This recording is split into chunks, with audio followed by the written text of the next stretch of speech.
Alright, magandang hapon mga kapabayan, no? Tayo po ay magbigay ng reaksyon lang dito, no, sa tungkol sa ICC o tungkol sa ah, US, Ronald Trump, presidente sa US, no? So mga kababayan, tuloy tayo, no? Ang presidente ng si Ronald Trump ay nagbigay ng sanksyon sa ICC, o ibig sabihin tinanggalan na sila na ang ah, kontak sa ibang lahi, ay ibang bansa, no, ibang bansa, dahil sa para hindi sila na makakontak sa ibang tawag nito, hindi na sila makakontak o mawala ng access ang ICC. Okay, so ito pa ang mano tungkol kay Duterte. Ang ICC ay ginawa na ang trophy, parang regalo.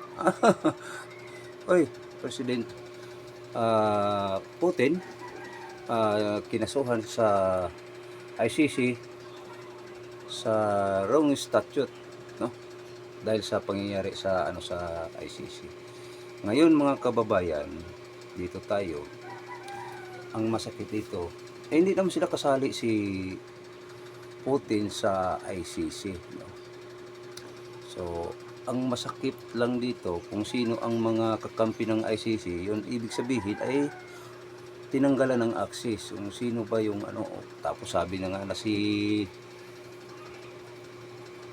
Putin na kung sinong mga ay huhulihin kung makita sila. O ibig sabihin ang mga ICC kung makita, hulihin na. Ay talaga naman, hindi tayo dito nagsalita ng ano-ano lang, no? Si sino ba yun? Ang ICC nagbigay ng si pala ito, ang presidente si BBM ay nagbigay ng malaking pera sa ICC. Ay, donation. Ay, naku po. Di ako ang nag-ano dito, ha. Kung di susunod lang tayo sa mga sinasabi-sabi, ha, mga kababayan. So, mga kababayan, tayo tuloy. Lagot kayo BBM. Sabi, lagot kayo BBM sa mga ginagawa nyo sa paghuli ni Duterte, kasi kinidnap. Oy, naku po, kinidnap nyo. Ang hindi pa nakapag-subscribe, mag-subscribe kayo, para tayo ng notification. Tapos tuloy, illegal dapat dito, kung arestuhin man si Duterte, dapat dito sa sarili ng bansa ng haharap sa kaso ni Duterte.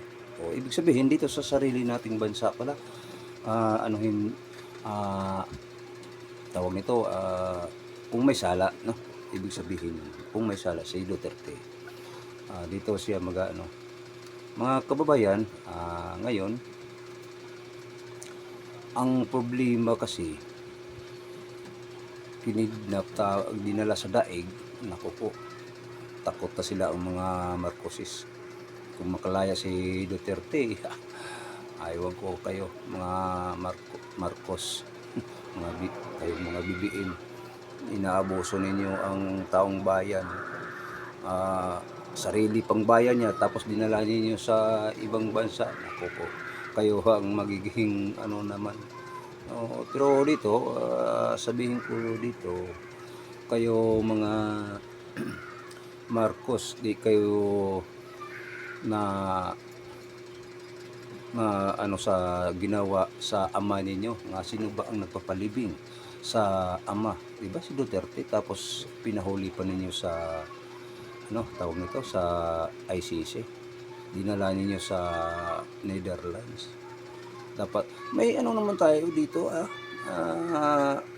konstitusyon, So inabuso niyo, kumbaga sa ano, sinurrender ninyo ang ating soberanya.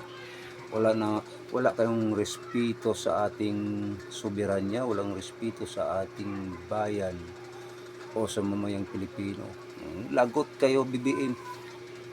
Ang mamayang Pilipino ay galit na sa inyo. Ha?